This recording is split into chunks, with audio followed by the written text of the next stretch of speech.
Good morning, morning! Kamusta po kayo? Sa video na to, nagluto po ako ng baked potato pork mince with mozzarella.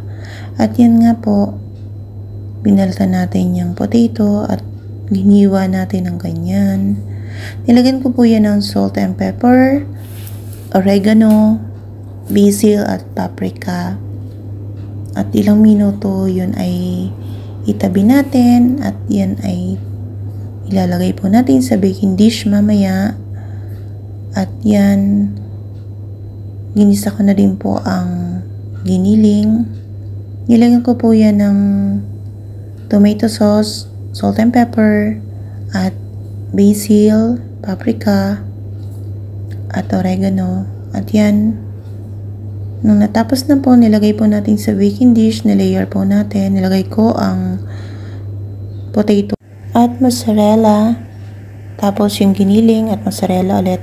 At binake ko po yan sa 180 degrees Celsius sa looban ng 45 minutes at kailangan covered po yan ng aluminum foil.